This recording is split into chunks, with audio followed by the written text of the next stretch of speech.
கந்தா போற்றி, கடம்பா போற்றி, கதிர்வேலா போற்றி, ஆறுபடை வீடு கொண்ட முருகா போற்றி. என் பிள்ளையே, இன்று உன் மீது கடுமையான கோபத்தில் இருக்கிறேன். காரணம் என்னவென்றால், இந்த பதிவினை நீ முழுமையாக கேட்டு தெரிந்து கொண்டு நான் சொல்லக்கூடிய விஷயத்தை நீ செய்தாக வேண்டும். அப்போதுதான் என் கோபமானது தணியும். உன் இல்லத்தை தேடி நான் வருவேன். இல்லை என்றால் நீ அலட்சியம் செய்து கொண்டே இருந்தால், என் வார்த்தையை மீறி செய்து கொண்டே இருந்தால் நிச்சயம் உன் இல்லத்தை தேடி வரமாட்டேன். இது இந்த முருகனின் ஆக்ரோஷமான கட்டளையும் கூட. அதனால் என் தங்க பிள்ளையே, என்னை குளிர்விக்க வேண்டும். உன் உள்ளம் தேடி நான் வர வேண்டும் என்றால் இந்த பதிவினை கேட்டு நான் சொல்லும்படி நீ நடந்து கொள்ள வேண்டும். அப்படி நடந்து கொண்டால் மட்டுமே இந்த முக்கியமானது உன் வாழ்க்கையில் நினைத்தபடி நினைத்தது நடக்கும். உன் இல்லம் தேடி நான் வருவேன். இது இந்த அப்பனின் சத்திய வாக்கு. அதனால் என் தங்க பிள்ளையே, பலமுறை சொல்லியும் கூட விஷயங்களை நீ தவற விட்டு விட்டாய். இன்றும் தவறவிட்டால் பிறகு நடக்கக்கூடிய விஷயத்திற்கு நான் பொறுப்பாக மாட்டேன். ஏனென்றால் பல விஷயத்திற்கு உனக்கும் புரிய வைக்க வேண்டும் என்று முயற்சி செய்தேன். நீ அதை புரிந்து கொள்ளும் அளவிற்கு பக்குவப்படுத்தவில்லை. இது நம் அப்பன் நமக்கு என்ன சொல்ல போகிறார் என்று நீ கருத்தில் கொள்ளவில்லை. நீ ஏளனமாக எண்ணி விட்டுவிட்டாய். இனிமேலும் உன் வாழ்க்கையில் அலட்சியமாக எண்ணிக்கொண்டே இருந்தால் நடக்கக்கூடிய காரியத்திற்கு நான் பொறுப்பாக மாட்டேன். அதனால் என் தங்க பிள்ளையே, இந்த பதிவானது உன் வாழ்க்கையில் கடைசி கட்டமாக மாறப்போகிறது. நான் சொல்லக்கூடிய விஷயத்தை கவனமாக கேள். என் செல்ல பிள்ளையே, என் சில விஷயத்தை எண்ணி அழுது கொண்டே இருக்கிறாய். என் தங்க பிள்ளையே, பல விஷயத்தை நான் சொல்லிவிட்டேன். ஏனென்றால் நீ இழந்தது கெட்ட விஷயம். துரோகம் செய்த விஷயத்தை தான் இழந்து கொண்டிருக்கிறாய். பின் எதற்காக அழுது கொண்டே இருக்கிறாய்? நான் சொல்லியும் மீறி அழுது கொண்டே இருக்கிறாய். நான் சொல்வது உண்மைதானே? உன் அப்பன் உண்மையைத்தான் சொல்கிறேன், ஒப்புக்கொள். நான் ஏற்கனவே உன் வாழ்க்கையில் சொல்லியிருந்தேன். நீ நினைத்தது நான் நடத்தி கொடுப்பேன். நீ அழாமல் தைரியமாக இரு. நீ கெட்ட விஷயத்தை தான் இழந்திருக்கிறாய். பின் எதற்காக நீ அழுது கொண்டே இருக்கிறாய்? நான் உனக்கு துணை இருக்கும் பொழுது வழி நடத்தி கொண்டே இருக்கிறேன்.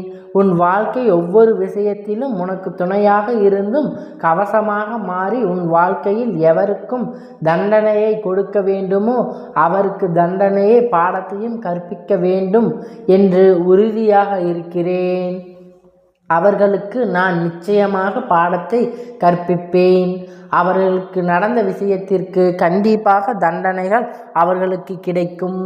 அப்படி என்று ஒவ்வொரு முறையும் உனக்கு எடுத்து சொல்லியும் புரிய வைத்து கொண்டு இருக்கிறேன். என் மீது அவநம்பிக்கை இல்லாமல் தினந்தோறும் நடந்த விஷயத்தை எண்ணி எண்ணி நீ அழுது கொண்டே இருக்கிறாய். இந்த அப்பன் மனம் கவலையாகவும் இருக்கிறது. உன் மீது கோபமாகவும் வருகிறது. ஏனென்றால் கிளிப்பிள்ளைக்கு சொல்வது போல நான் சொல்லிக்கொண்டே இருந்தும் காரணம் உனக்கு உறுதி நிலையே எவரும் இல்லை. வாழ்க்கை ஏமாற்றக்கூடிய மனிதரோடு நீ தெரிந்து கொண்டிருக்கிறாய். ஒவ்வொரு தருணமும் சுயநலத்திற்காக பழகி கொண்டிருக்கிறார்கள். அதனால் தானே உன் வாழ்க்கையை வந்து அனைத்து நிலைகளையும் செய்து கொண்டிருக்கிறேன். பிறகு நீ விஷயத்தை இழந்து விஷயத்தை எண்ணி எண்ணி கதறிக்கொண்டே இருந்தால் உண்மையான உறங்காமல் இரவு பகல் பாராமல் நீ அழுது கொண்டே இருக்கிறாய். நான் சொல்வது உண்மைதானே? உண்மை என்றால் ஆம் அப்பனே என்று எனக்கு பதில் மெசேஜை அனுப்பி வைத்து வேண்டும். இப்போது உன்னுடைய அசைவுகளை நான் பார்த்து கொண்டேதான் இருக்கிறேன். நீ என்ன செய்கின்றாய், என்ன செய்து கொண்டிருக்கிறாய், நீ என்ன செய்ய சிந்தித்து கொண்டிருக்கிறாய், மனதில் எதை நினைத்து நீ அழுது கொண்டிருக்கிறாய் என்று அனைத்தும் அறிந்தவன் நான். இந்த முருகன் என்னிடம் நீ எதையும் மறைக்க முடியாது. எப்படி மறைத்தாலும் இந்த அப்பன் உன்னிடம் இருந்து கண்டுபிடித்து விடுவேன். உன் நாவிலேயே எல்லாம் வைத்து விடுவேன். அதேபோல் இப்பொழுது உன் மீது கடுமையான கோபத்தில் இருப்பதற்கு காரணம் நான் சொல்லியும் நீ மீறி சில விஷயத்தை எண்ணி அழுது கொண்டிருக்கிறாய் அல்லவா? அதுதான். அது கூட பரவாயில்லை. சில விஷயத்தை உன்னை விட்டு விலகிவிட்டது. என்னிடம் பேச மாட்டாயா? என்னிடம் இருக்க மாட்டாயா? என்னிடம் வார்த்தைகளால் நீ பேச மாட்டாயா? உன்னை நான் பிரிந்துவிட்டு மிகப்பெரிய துயரத்தில் இருக்கிறேன் என்று புரியாதவர்களிடத்தில் போராடி கொண்டிருக்கிறாய். என் தங்க பிள்ளையே, இந்த போராட்டம் உன் வாழ்க்கையில் கஷ்டத்தை தான் கொண்டு வருமே தவிர சந்தோஷத்தை ஒரு நாளும் கொண்டு வராது.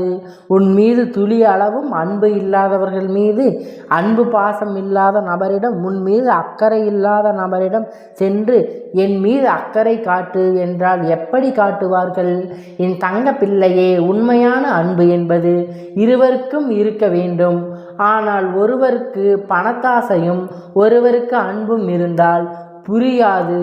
என் தங்க பிள்ளையே, சில விஷயம் உன்னிடத்தில் இருந்து நான் பிரித்து வைத்திருக்கிறேன் என்றால் நிச்சயமாக உன்னை கஷ்டப்படுத்துவதற்காக பிரித்து வைத்திருக்கிறேன். வாழ்க்கை எதிர்காலத்தை நீ கஷ்டப்படக்கூடாது என்பதற்காகத்தான் பிரித்து வைத்திருக்கிறேன்.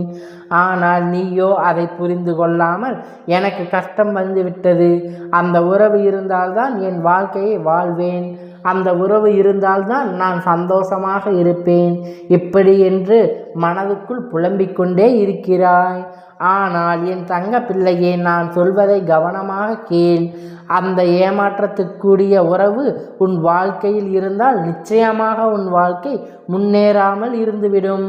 அந்த பொய் சொல்லக்கூடிய உறவு உன் வாழ்க்கையில் இருந்தால் பொறாமை பிடித்து உன் வாழ்க்கையில் வரக்கூடிய செல்வங்களையும் சொத்துக்களையும் அதற்கேதான் சமர்ப்பணமாகுமே தவிர நீ அதை அனுபவிக்கவே முடியாது. நேரத்திற்கு ஏற்றவாறு மாறுவார்கள். அதே போல் அவர்கள் குணத்தையும் மாற்றிக்கொள்வார்கள்.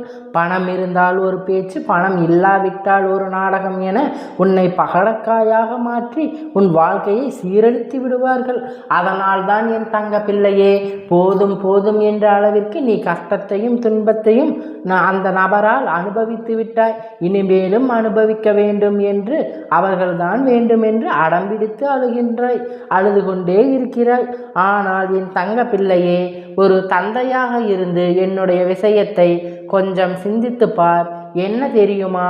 உன் எதிர்காலத்தை அவர்களால் ஆபத்து வரப்போகிறது, அவர்களால் உன் வாழ்க்கை கெடப்போகிறது என்று உனக்கு தெரிந்தால் ஒரு தாயாக இருந்தும் தந்தையாக இருந்தும் தன்னுடைய பிள்ளை எப்படி காப்பாற்ற வேண்டும் என்று தானே ஒரு தாயும் தந்தையும் உள்ளம் துடிக்கும். அதே போல்தான் என்னுடைய உள்ளமும் உன் எதிர்காலத்தை பற்றி அந்த நம்பர் சீரழிந்து விடக்கூடாது என்பதாகத்தான் துடித்து கொண்டே இருக்கிறது. உன்னை காப்பாற்றி வைத்திருக்கிறேன். இந்த சிறு கஷ்டத்தை தாங்கிக் கொள். மிகப்பெரிய அளவிற்கு உனக்கு உண்டாக செல்வமும் மகிழ்ச்சியும் சந்தோஷமும் வெற்றியும் இந்த முருகப்பெருமான் உன்னை கொண்டு வந்து சேர்ப்பேன். உனக்கு நான் மட்டும் இருக்கிறேன், அதை முழுமையாக நம்பு. ஏமாற்றக்கூடிய உறவுகளை எல்லாம் வாழ்க்கையில் வேண்டாம் என்று அடம்பிடித்து அழுது கொண்டே இருக்காதே. இனிமேல் நான் அழமாட்டேன் என்று இந்த தாய்க்கும் தந்தைக்கும் நீ குறுஞ்செய்தி அனுப்பி வைத்தால் நான் நிச்சயமாக கோபத்தை தணித்து விடுவேன். நான் நிச்சயமாக உன்மீது கோபப்பட மாட்டேன். இது கூட அன்பு என்ற கோபம்தானே தவிர ஆதங்கம் என்ற கோபத்தில் இல்லை என் செல்லமே. இதை நீ புரிந்து கொள்வாய் அல்லவா? மிகப்பெரிய கஷ்டத்தையும் ஏமாற்றத்தையும் துரோகத்தையும் நம்பி அவர்களை கொடுத்து விட்டார்களே, அந்த நயவஞ்சகக்காரர்களை எல்லாம் வாழ்க்கையில் எப்படி நிற்கதியாக நிற்க வைத்து என் பிள்ளையை எப்படி நான் வாழ வைப்பேன் என்று எப்பொழுதும் நான் நினைத்து கொண்டேதான் இருக்கின்றேன். என் தங்க பிள்ளையே, எப்படி நான் வாழ வைப்பேன் என்று உன்னை நான் வாழ வைப்பதில் நீ காணப்போகிறாய். நல்ல உறவுகளை கொடுத்து போகிறேன். சொல்லை பார்த்து ஆசைப்பட்டது கனவாக போய்விடுமே என்று பயந்து கொண்டு அனைத்தையும் என் வார்த்தையை மீறி நம்பு. நீ சந்தோஷமாக இருக்க வேண்டும். அதற்காகவே இன்று இந்த பதிவினை இந்த தாய் தந்தையும் கொண்டு வந்து உன்னிடம் சேர்த்திருக்கிறேன். உன் செவிகளில் எட்டியது என்றால் தந்தை, நீங்கள் கோபப்படாதீர்கள், உங்கள் பேச்சை நான் கேட்பேன், நீங்கள் சொன்ன வார்த்தையை என்றும் நான் மீற மாட்டேன் என்று இந்த தந்தைக்கு சொல்லிவிடு. இந்த தந்தை பாதையில் நான் பயணம் செய்வேன், தைரியமாக இருப்பேன். இந்த தந்தை கூறுவதை இழந்த உறவு கெட்ட உறவு என்று எனக்கு புரிந்துவிட்டது என்று நான் இனிமேல் அழமாட்டேன் என்று இந்த தகப்பனுக்கு என் தங்கப்பிள்ளை ஒவ்வொரு நாளும், ஏனென்றால் இந்த தாய் உள்ளமானது என் தங்கப்பிள்ளை நல்லது செய்து நல்லது நடக்கும், நல்ல விதமாக பார்த்து கொள்ள வேண்டும்.